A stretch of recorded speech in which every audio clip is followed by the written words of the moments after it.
Madame, Monsieur, ce point d'information est consacré à l'Afrique. Bienvenue, bonjour à toutes et à tous.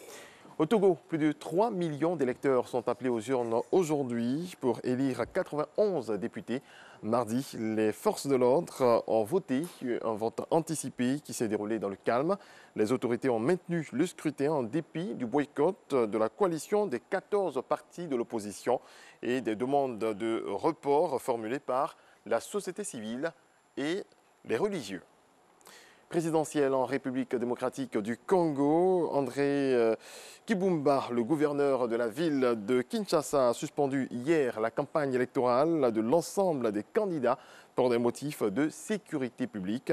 Une suspension qui intervient alors que le candidat Martin Fayulu devait tenir une réunion publique à Kinshasa.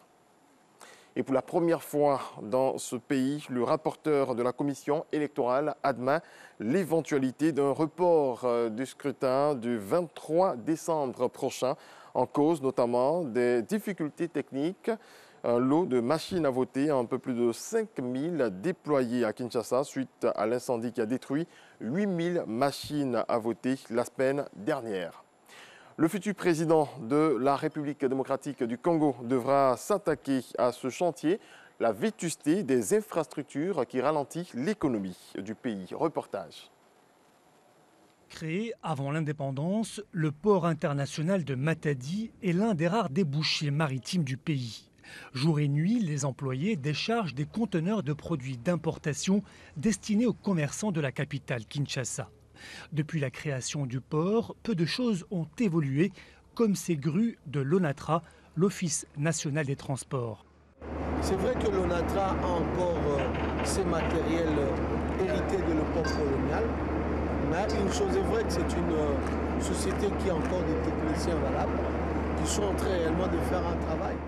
À quelques jours des élections, l'amélioration des installations portuaires est un enjeu parmi des dizaines d'autres pour le développement de la RDC. Ce que je souhaite qu'on fasse rapidement après les élections, c'est qu'on réhabilite immédiatement ces ports.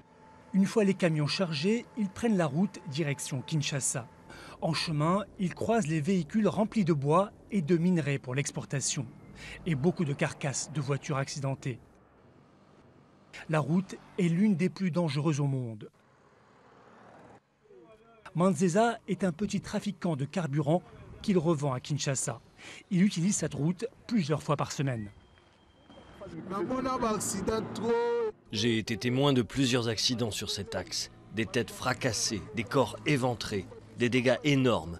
Tout ça, ce sont les dégâts que les remorques sont en train de causer. Pour emprunter la route Matadi-Kinshasa, les chauffeurs doivent payer 10 $ de péage. Une somme conséquente dans un pays où la majorité de la population vit avec moins de 2 $ par jour. Conscients des problèmes, les candidats à l'élection présidentielle promettent dans leur dernier meeting des milliards de dollars pour développer le pays et ses infrastructures. Reste à convaincre les électeurs. Un autre chantier qui attend le président de la RDC, c'est la sécurité, notamment à Kibumba, dans la région du Nord Kivu, frontière avec le Rwanda. Les habitants espèrent que le vainqueur de l'élection présidentielle de dimanche rapportera la sécurité dans une zone ravagée par des années de conflits meurtriers.